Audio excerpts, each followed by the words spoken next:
ಒಂದು ಚಿಕನಿ ತೆಗೆದುಕೊಂಡು ಥರ ತೆಗೆದು ಅದರ ಸಿಪ್ಪೆಗಳನ್ನು ತೆಗೆಯಬೇಕು. ಕೆಲವರು ಹಾಗೆ ಹಾಕುತ್ತಾರೆ. ನನಗೆ ಸಿಪ್ಪೆ ತೆಗೆದರೆ ಒಳ್ಳೆಯದು ಅನಿಸುತ್ತೆ. ಈಗ ಅದನ್ನು ಗ್ರೇಟ್ ಮಾಡಬೇಕು.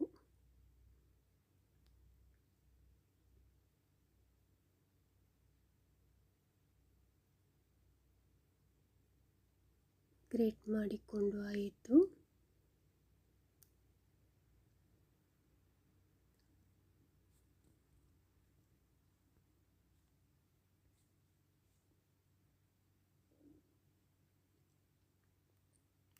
ಸ್ವಲ್ಪ ಉಪ್ಪನ್ನು ಹಾಕಿ ಮಿಕ್ಸ್ ಮಾಡಬೇಕು. ಈ ಥರ ಚೆನ್ನಾಗಿ ಮಿಕ್ಸ್ ಮಾಡಬೇಕು. ಅದರ ನೀರು ಹೊರಗಡೆ ಬರಬೇಕು.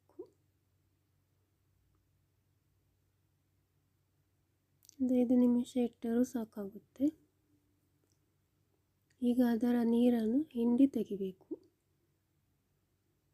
ಈ ಥರ ಸ್ಕ್ವೀಜ್.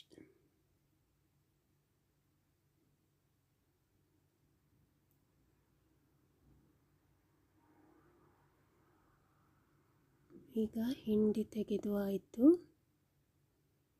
ಈಗ ಒಂದು ಬೌಲ್ಗೆ 2 ಮೊಟ್ಟೆಗಳನ್ನು ಒಡೆದು ಹಾಕಿ ಕರಡಬೇಕು.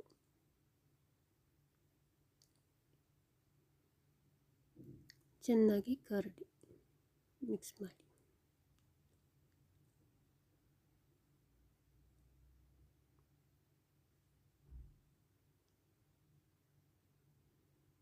ಇದು ತುಂಬ ರುಚಿಯಾಗಿರ್ತದೆ ತಿನ್ನಲಿಕ್ಕೆ. ಈಗ 1 ಟೀ ಸ್ಪೂನಷ್ಟು ಇಟಾಲಿಯನ್ ಮಿಕ್ಸ್ ಹರ್ಬ್ ಸೇರಿಸ್ತಾ ಇದ್ದೀನಿ. 1 ಟೀ ಚಮಚದಷ್ಟು ಚಿಲ್ಲಿ ಫ್ಲೇಕ್ಸ್ ಸೇರಿಸಿ 2 ಟೇಬಲ್ ಸ್ಪೂನಷ್ಟು ಮೈದಾ ಹಿಟ್ಟು ಸೇರಿಸಿದ್ದೀನಿ. ಮತ್ತು ಚೆನ್ನಾಗಿ ಮಿಕ್ಸ್ ಮಾಡಬೇಕು. ಚೆನ್ನಾಗಿ ಕರಡಬೇಕು.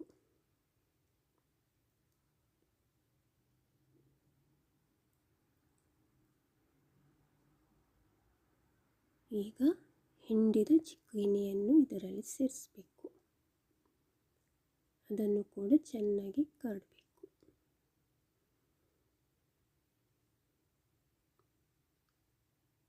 ತುಂಬ ಸುಲಭ ಮಾಡಲಿಕ್ಕೆ, ಅಷ್ಟೇ ರುಚಿಯಾಗಿರ್ತದೆ. ಡಿಫ್ರೆಂಟ್ ಸ್ಟೈಲಲ್ಲಿ ಚೆನ್ನಾಗಿರ್ತದೆ.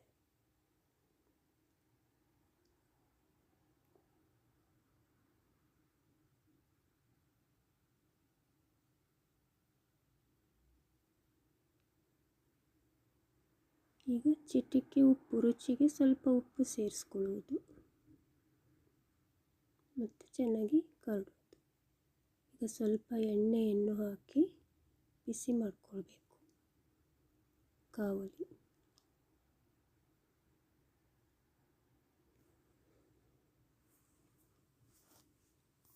ಈಗ ಇದರ ಅರ್ಧದಷ್ಟು ಪ್ರಮಾಣ ಹಾಕಬೇಕು. ಅರ್ಧದಷ್ಟು.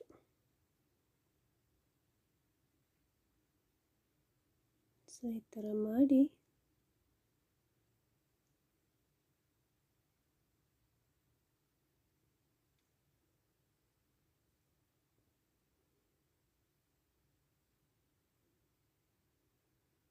ಇದರ ಮೇಲೆ ಹ್ಯಾಮನ್ನು ಇಡಬೇಕು. ಹ್ಯಾಮ್ ಇದು ಸೂಪರ್ ಮಾರ್ಕೆಟ್ನಲ್ಲಿ ಸಿಗ್ತದೆ. ಚಿಕನ್ ಹ್ಯಾಮ್ ಸಿಗ್ತದೆ. ಇದು ಚಿಕನ್ ಹ್ಯಾಮ್ ನಾನು ಸೇರಿಸಿದ್ದೀನಿ. ನಿಮಗೆ ಇಷ್ಟ ಬಂದದ್ದು ಸೇರಿಸ್ಬೋದು. ಅದರ ಮೇಲೆ ಮೊಜ್ಜಾರೆಲ್ಲಾ ಚೀಸನ್ನು ಇಡ್ತಾ ಇದ್ದೀನಿ. ಮೊಜ್ಜಾರೆಲ್ಲಾ ಚೀಸನ್ನು ಅದರ ಮೇಲೆ ಹೀಗೆ ಇಡಬೇಕು.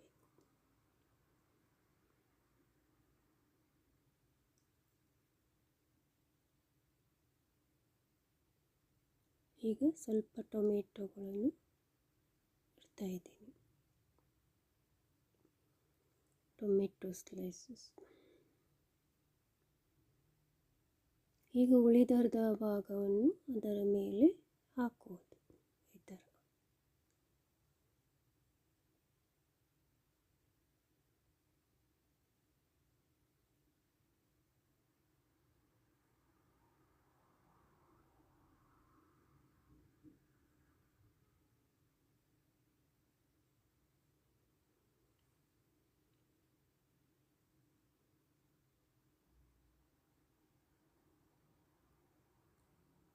ಚೆನ್ನಾಗಿ ಈ ಥರ ಎಲ್ಲ ಸಪಾಟಾಗಿ ಮಾಡಬೇಕು.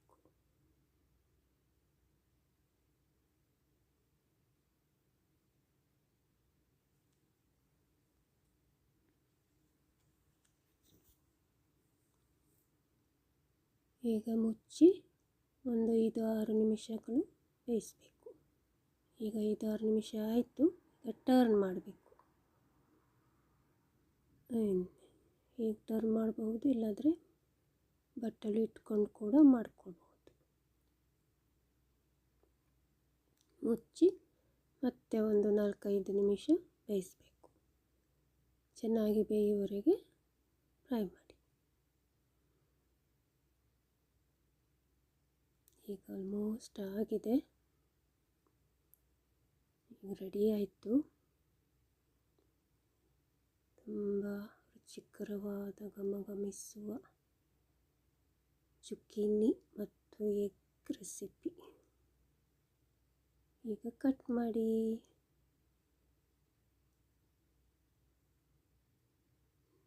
ನಿಮಗೆ ಯಾವ ಶೇಪಲ್ಲಿ ಬೇಕೋ ಆ ಶೇಪಲ್ಲಿ ಕಟ್ ಮಾಡುವುದು.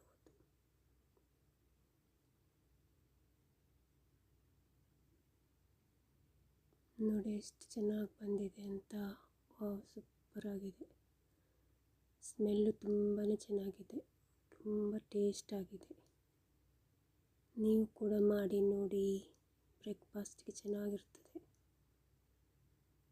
Thank you for watching. Don't forget to like and subscribe.